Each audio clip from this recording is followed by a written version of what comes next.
निजी अस्पतालों में खुली लूट की ये बड़ा खुलासा पत्रकार ने 6 राज्यों की पड़ताल की है ग्राउंड में जाकर जब ये रिपोर्ट सामने आई है। जिस तरह का वीडियो सामने आया कि कोरोना काल में निजी अस्पताल लूट खसोट के केंद्र में तब्दील हो गए हैं और मरीज कोरोना की आफत से बेहाल हैं तो निजी अस्पताल उनका फायदा उठाते नजर आ रहे हैं। ये पत्रिका पर एक्सक्लूसिव वीडियो आप देख रहे हैं, किस तरह से निजी अस्पताल मनमानी वसूली में जुटे हैं। फीस नहीं चुकाने पर शव को सड़क पर फेंके जा रहे हैं। निजी अस्पताल जैसे भी हो कमाई कर लेना चाहते हैं इस वक्त में। पत्रिका टीम ने 6 राज्यों में जब पड़ताल की है तो रिपोर्टरों ने ऐसे हालात बयां किए कि रूह कांप जाए और सब कुछ सरकारों की आंखों के सामने हो रहा है, लेकिन कार्रवाई कोमा में है। तो आपने अक्षय कुमार की फिल्म गब्बर इज बैक देखी है और उसके वो सीन भी आपको याद होंगे जब एक मृत मरीज के इलाज का नाटक कर निजी अस्पताल मोटी रकम ऐंठने में जुटे रहते हैं। तो फिल्मी पर्दे से बाहर हकीकत की जमीन पर भी कई निजी अस्पताल हैं जो कि मरीजों से लूट खसोट कर रहे हैं। मरीजों से लूट की होड़ मची हुई है। महामारी काल में भी मौतों के मंजर के बीच भी ये निजी अस्पताल एक एक सांस की मोटी कीमत मरीजों से वसूल रहे हैं, उनके परिजनों से वसूल रहे हैं। एक कोरोना मरीज के परिजन ने जब स्टिंग कर इस लूट का खुलासा किया और ये वीडियो पत्रिका को उपलब्ध करा है। एक्सक्लूसिव वीडियो जयपुर मानसरोवर में न्यू सांगानेर रोड स्थित धनवंतरी अस्पताल का है, जहां अस्पताल संचालक पहले बेड की मारामारी का ढोंग कर रहे हैं और फिर कोरोना संक्रमित मरीज के परिजन से खुले में इलाज के बदले हर रोज के 60 से 70 हजार रुपए के मांग किए जा रहे हैं। यानी डॉक्टर एक तरह से देखा जाए तो सौदा तय किया जा रहा है यहाँ मरीज के परिजनों के साथ। जब परिजन वहां पर पहुंचते हैं और परिजन ने ही ये पूरा स्टिंग का वीडियो बनाया है जो कि उन्होंने पत्रिका को उपलब्ध कराया है कि किस तरह से ये एक निजी अस्पताल जिसके डॉक्टर्स खुली लूट कर रहे हैं। यहाँ पर मौतों का मंजर है, हर रोज कोरोना मरीजों की मौत हो रही है और उसके बावजूद भी जो निजी अस्पताल हैं वो पैसे ऐंठने में लगे हुए हैं। और ये खुला खेल जो कि सरकारों की आंखों के सामने चल रहा है, लेकिन बावजूद उसके कार्रवाई कोई नहीं हो पा रही है। तो किस तरह की ये मेडिकल मुनाफाखोरी है, आपको बता दें कि एक तरफ दवाइयों की किल्लत को लेकर ऑक्सीजन, रेमडेसिविर, उन सबको लेकर जिस तरह की कालाबाजारी चल रही है वो भी सब सरकार की आंखों के सामने हो रहा है। बावजूद उसकी कोई कार्रवाई नहीं हो रही है। और अब निजी अस्पताल, हालांकि सरकार लगातार ये कहती आ रही है कि निजी अस्पतालों में भी दरें जो है वो निर्धारित कर दी गई हैं कोविड मरीजों के इलाज के लिए, लेकिन बावजूद उसके जो यहाँ पर डॉक्टर्स हैं जिन्हें भगवान का दर्जा दिया जाता है, वो डॉक्टर्स ही मरीज के परिजनों से इस तरह से सौदेबाजी करते हुए नजर आ रहे हैं। वीडियो में साफ तौर पर कहा जा रहा है परिजनों से, जो मरीज के परिजन हैं उनसे, कि इलाज के बदले हर रोज 60 से 70 हजार रुपए जो है वो आपको चुकाने होंगे। उसके बाद ये भी कहा जा रहा है जब मरीज पूछता है कि सही तो हो जाएंगे तो उसमें डॉक्टर्स कहते हैं कि बचने की भी कोई गारंटी नहीं है। वहीं एक्सक्यूज ये दिए जाते हैं कि हम खुद अपने डॉक्टर्स को नहीं बचा पा रहे हैं तो फिर हम सिर्फ एफर्ट्स लगा सकते हैं। आप अपनी तरफ से एफर्ट्स पूरे कीजिए, यानी कि जो मरीज के परिजन हैं उनको पैसे देने के एफर्ट्स लगाने हैं, उन्हें फीस देनी है, मोटी फीस जो कि ये निजी अस्पताल के डॉक्टर्स की तरफ से मांगी जा रही है, उन्हें उसमें एफर्ट्स लगाने हैं। और डॉक्टर कह रहे हैं हम अपने एफर्ट्स लगाएंगे, लेकिन जरूरी नहीं है कि हम आपके मरीज को बचा ही पाएंगे या नहीं। लेकिन सबसे पहले वो ये बता रहे हैं कि 60 से 70 हजार रुपए हर रोज का यहाँ पर खर्च आएगा, जबकि सरकार लगातार ये कह रही है कि जो निजी अस्पताल हैं उनको मनमानी पर नहीं उतरने दिया जाएगा। हर तरह से वहां पर दरें तय की जा रही हैं, चाहे वो वैक्सीनेशन को लेकर हो, वैक्सीन की भी दरें तय की गई हैं निजी अस्पतालों में। उसके बाद जो कोविड ट्रीटमेंट दिया जा रहा है मरीजों को, उसके लिए भी सरकार लगातार ये कह रही है कि हमने दरें तय कर दी हैं, लेकिन उसके बावजूद भी निजी अस्पताल संचालक मनमानी पर उतरे हैं। ये वीडियो आप देख रहे हैं, निजी अस्पताल संचालक है जो कि मरीज के परिजन से बात कर रहा है और बात करते हुए में ही उन्होंने ये कहा है कि हर दिन के करीब 60 से 70 हजार रुपए लगेंगे। तो महामारी के बीच में मौतों का मंजर है और निजी अस्पताल एक एक सांस की मोटी कीमत वसूल रहे हैं। और उससे भी बड़ी बात यह है कि ये सब कुछ सरकार की आंखों के सामने हो रहा है, लेकिन कार्रवाई कोमा में नजर आ रही है, यानी सरकार अपनी आंखें बंद करके बैठी है। उम्मीद क्या लगाई जाए सरकार से कि सरकार कब जागेगी। कोरोना काल चल रहा है, बेहद गंभीर स्थिति बनी हुई है पूरे देश भर में, प्रदेश में भी हालात काफी खराब हो रहे हैं और ऐसे में निजी अस्पताल जो कि लूट खसोट के केंद्र में तब्दील हो रहे हैं और मनमानी वसूली में जुटे हुए हैं। फीस नहीं चुकाई जाती है तो शवों को सड़क पर फेंक दिया जाता है। जैसे भी हो, ये निजी अस्पताल और यहाँ के डॉक्टर सिर्फ अपनी कमाई कर लेना चाहते हैं, अपनी जेबें भरना चाहते हैं। पत्रिका ने यह पड़ताल की है 6 राज्यों की, तो रिपोर्टरों ने जिस तरह के हालात बयां किए हैं उनसे रूह कांप जाएगी। और ये सब कुछ बेहद गंभीर विषय है कि ये सब कुछ सरकार के सामने हो रहा है, लेकिन सरकार अपनी आंखें मूंद कर बैठी है या फिर सब कुछ नजर आने के बाद भी उसे नजरअंदाज किया जा रहा है। अभी तक इस तरह के सीन हम पिक्चरों में देखते हुए आए हैं, लेकिन अब ये निजी जिंदगी में, निजी अस्पतालों में भी इस तरह के वाकये हो रहे हैं। मोटी रकम ऐंठी जा रही है मरीजों से। तो किस तरह का ये अभी जो माहौल बना हुआ है, और ऐसे में भी अगर निजी अस्पताल मरीजों के प्रति, उनके परिजनों के प्रति इस तरह का व्यवहार रखते हैं कि उन्हें अपनी सिर्फ फीस की पड़ी हुई है, उनका ये कहना कि हर रोज के 60 से 70 हजार रुपए लगेंगे, यानी सौदेबाजी एक तरह से देखा जाए तो यहाँ पर हो रही है। और ये वीडियो आपको बता दें, जयपुर मानसरोवर में न्यू सांगानेर रोड पर स्थित धन्वंतरी अस्पताल का है। और जो अस्पताल संचालक हैं, पहले तो वो कहते हैं कि बेड की मारामारी चल रही है, यानी कि इस तरह का ढोंग करते हुए नजर आते हैं। और जब परिजन ज्यादा कुछ पूछते हैं बेड को लेकर, तो फिर वो ये कहते हैं खुले में कि करीब 60 से 70 हजार रुपए हर रोज का खर्चा आएगा।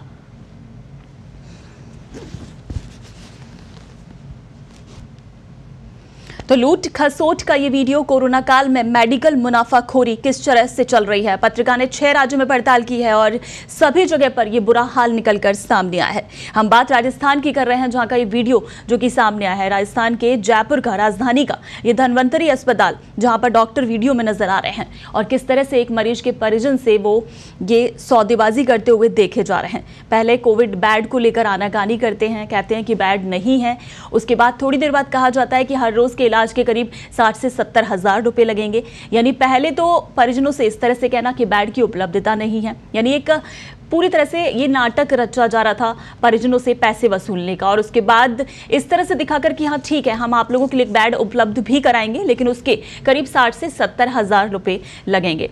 ऐसे वक्त में जब कुछ लोग ऐसे भी हैं जो कि बिना किसी चीज के मदद के लिए आगे आ रहे हैं और खुद से मदद कर रहे हैं, और ऐसे में ये डॉक्टर्स, जिन्हें तो भगवान का दर्जा दिया जाता है, जिन्हें कोरोना वॉरियर कहा जा रहा है, और ऐसे में इन डॉक्टर्स की तरफ से इस तरह का व्यवहार मरीज के परिजनों के साथ, इस तरह की ये सौदेबाजी कोरोना काल में देखने को मिल रही है। चलिए, इस पूरी खबर पर ज्यादा जानकारी और अपडेट के लिए हमारे वरिष्ठ सहयोगी दौलत सिंह चौहान और हमारे सहयोगी विकास दोनों फोन लाइन पर हमारे साथ जुड़ गए हैं। दौलत जी, सबसे पहले आपके पास आना चाहूंगी। 6 राज्यों की पड़ताल की गई है, लेकिन हम बात करेंगे राजस्थान की, जहां का ये वीडियो सामने आया है। सीधे तौर पर धन्वंतरी अस्पताल का ये वीडियो है। इसमें जो डॉक्टर्स हैं, कहीं के अस्पताल संचालक है, किस तरह से सौदेबाजी करते हुए नजर आ रहे हैं। क्या लग रहा है, कार्रवाई होगी डॉक्टर्स के खिलाफ? देखिए, कार्रवाई तो होनी चाहिए। अब इसमें जिस तरह का प्रूफ सामने आया है जी, जिस महिला से पैसे मांगे गए उसने खुद से वीडियो बनाया है, उपलब्ध कराया है। उसका दावा है कि उसके पास एक ऑडियो भी है।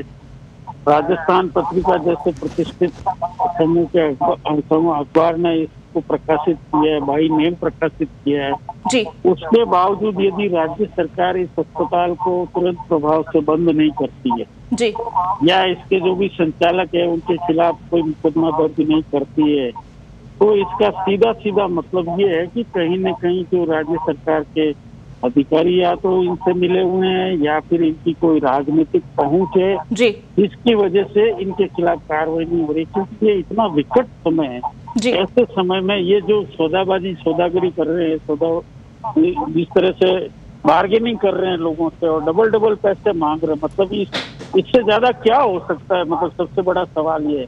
मैं तो ये कह रहा हूँ, अगर राज्य सरकार यदि इसमें तुरंत कदम नहीं उठाती है तो अभी तो हमारा हाईकोर्ट वगैरह भी काफी सक्रिय चल रहे हैं, उनको इसका प्रसंज्ञान लेना चाहिए और तुरंत प्रभाव से कोई दखल देकर के कार्रवाई करानी चाहिए। बिल्कुल। दौलत जी, विकास भी हमारे साथ जुड़े हुए हैं जो इस रिपोर्टिंग में शामिल रहे हैं। विकास, आपसे जानना चाहेंगे, एक एक सांस की कीमत जिस तरह से डॉक्टर यहाँ पर वसूल रहे हैं, पहले ये पूरी नौटंकी वो करते हैं कि बेड नहीं है, उसके बाद कहा जाता है कि एक दिन के 60 से 70 हजार रुपए लगेंगे। क्या उस अस्पताल संचालक से बातचीत करने की कोशिश की गई? जी बिल्कुल, निश्चित तौर पर अस्पताल के संचालक है डॉक्टर R.P. सैनी, उनसे भी बात करने की कोशिश की गई।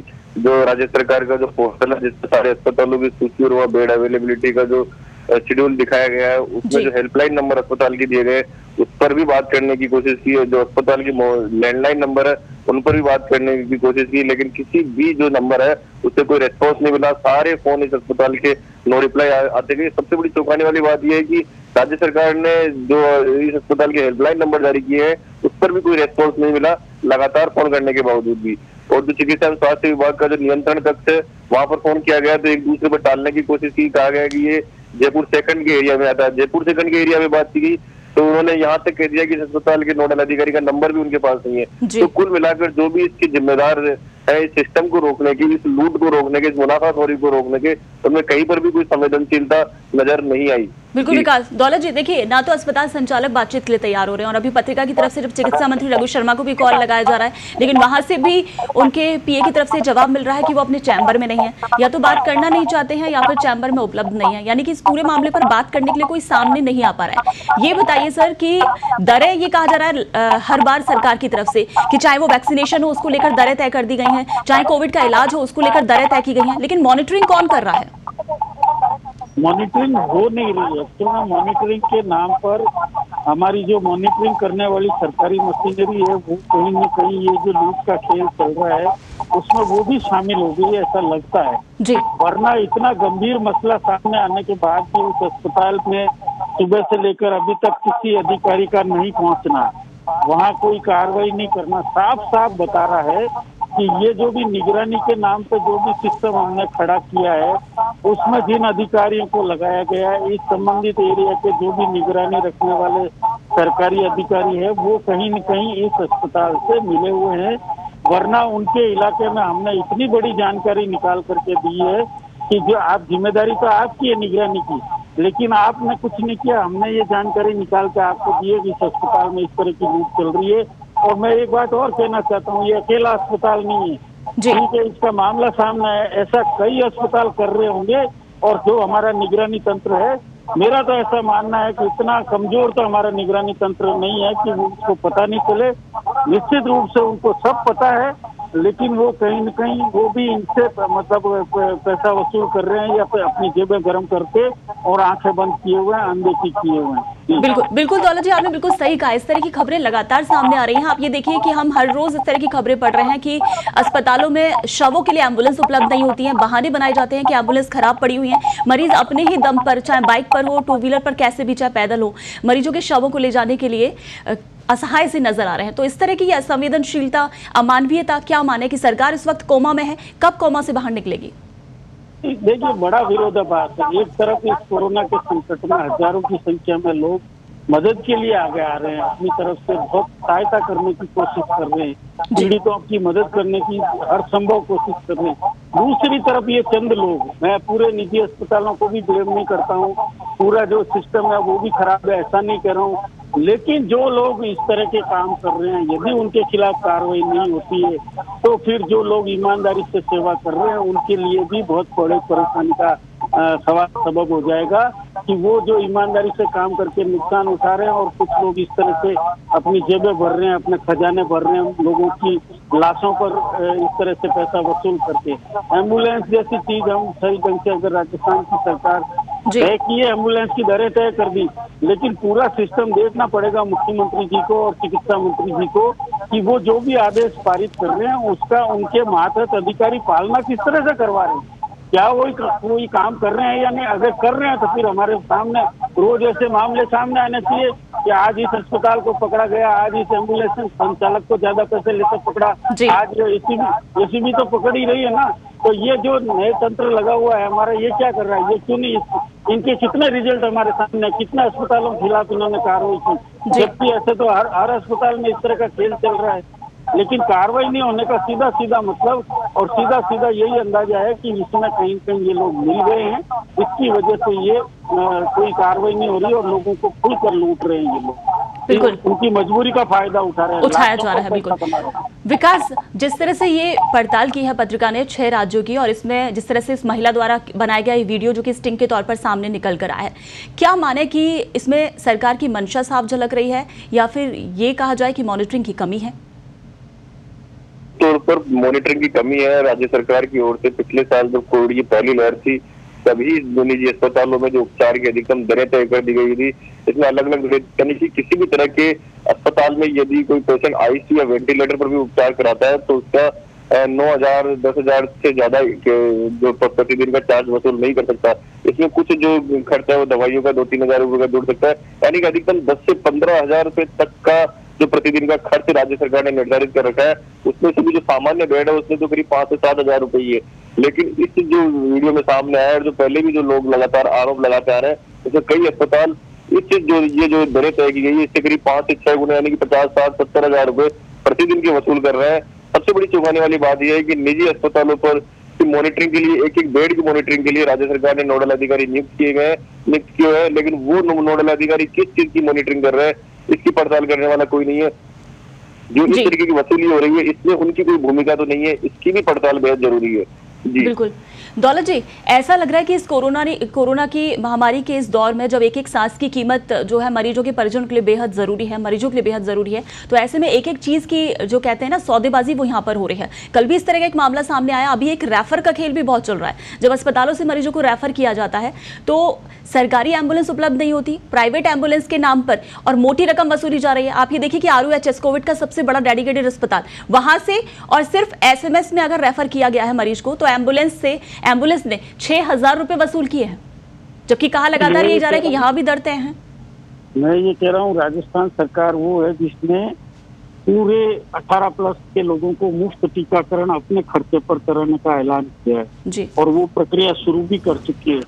इतना बड़ा फैसला करने वाली सरकार यदि RUHS से SMS तक मरीज को पहुंचाने के लिए एम्बुलेंस की व्यवस्था नहीं कर सकती तो फिर ये सीधे सीधे सारे सिस्टम का दोष है। जो सरकारी मशीनरी इस काम में लगाई गई है उसका दोष है।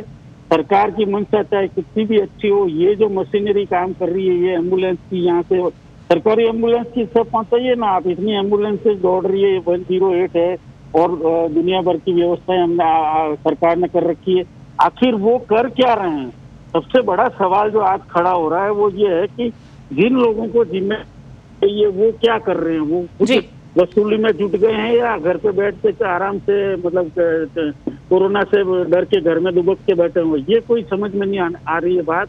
और सरकार को अब इस मामले में सामने आकर के चिकित्सा मंत्री उपलब्ध नहीं हो रहे हैं, लेकिन मुझे ये लगता है कि उनको सामने आकर के स्थिति स्पष्ट करनी चाहिए, वरना राजस्थान की सरकार जो भी कोरोना से निपटने के लिए बड़े बड़े प्रयास कर रही है, अब तक जितने अच्छे काम किए उन पर सभी पर ये सरकारी मशीनरी पानी फेर रही है। और अगर जनप्रतिनिधि इसी तरह चुप रहे तो इनका तो कुछ नहीं बिगड़ेगा। अधिकारियों को तो अगले चुनाव में सरकार को या कांग्रेस पार्टी को भुगतना पड़ेगा। बिल्कुल विकास, सरकारी अस्पताल में जब मरीज इलाज के लिए पहुंचते हैं तो वहां पर उन्हें इलाज उपलब्ध नहीं होता, तब उन्हें मजबूरी में प्राइवेट अस्पताल का रुख करना पड़ता है, प्राइवेट अस्पतालों के चंगुल में फंसना पड़ता है।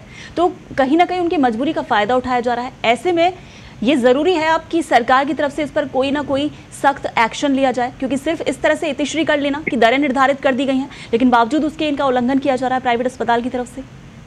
जी बिल्कुल, निश्चित तौर पर यदि राजधानी जयपुर के दो सबसे बड़े कोविड डेडिकेटेड अस्पताल है RUHS और जयपुरिया, वो पूरी तरीके से फुल होने के बाद राज्य सरकार ने सवाई मानसिंह अस्पताल को भी कोविड के लिए उपचार के लिए निर्धारित किया है। लेकिन सबसे बड़ी चौंकाने वाली बात है कि इस आदेश के करीब 5 से 6 दिन हो बीत चुके हैं, लेकिन अभी भी सवाई मानसिंह अस्पताल में मरीजों का सीधे भर्ती होना संभव ही नहीं है। RUHS पेशेंटों को पहले जाना पड़ रहा है, वहां पर वो स्क्रीनिंग होती है, स्क्रीनिंग के बाद भी सिफारिशी मरीजों को ही सवाई मानसिंह अस्पताल में रेफर किया जा रहा है। तो कुल मिलाकर अभी भी जो सरकारी अस्पताल है उनमें आसानी से बेड कोविड संक्रमितों को नहीं मिल पा रहे हैं, जिसके कारण मजबूरी में वे निजी अस्पतालों में जा रहे हैं। और निजी अस्पताल भी शहर में इतने छोटे छोटे अस्पतालों को अनुमति दी गई है कि वो क्या दाम वसूल रहे हैं, कितना दाम वसूल रहे हैं, वहाँ वैसी सुविधा है भी नहीं जी। इसको भी देखने वाला कोई नहीं है। जी बिल्कुल विकास, दौलत जी हमारे साथ जुड़ने के लिए आपका बहुत बहुत शुक्रिया। तो आपको बता दें कि लूट खसोट का ये खेल प्राइवेट हॉस्पिटल्स की तरफ से लगातार जो कि मरीज के परिजनों के साथ किया जा रहा है। एक एक दिन के एक बेड के 60 से 70 हज़ार रुपए की सौदागरी यहाँ पर की जा रही है। इस तरह के वीडियो सामने आ रहे हैं लगातार। पत्रिका इस मुद्दे को बार बार उठा रहा है। पत्रिका की तरफ से 6 राज्यों में पड़ताल की गई है, इसी तरह के मामले सामने आए हैं। अब सरकार से यही उम्मीद की जाती है कि जो सरकार अभी कोमा में नजर आ रही है, आंखें बंद करके बैठी है, आखिर कब कोमा से बाहर निकलेगी और इन पर सख्त एक्शन लिया जाएगा। क्योंकि ये जिस तरह का दौर है, पेंडेमिक दौर, कोरोना महामारी का, मरीज वैसे ही बेहाल हो रहे हैं, ऊपर से उनके ऊपर इतना भारी भरकम बोझ भी लादा जा रहा है कि एक बेड के 60 से 70 हज़ार रुपए एक दिन के वसूलने की बात कही जा रही है।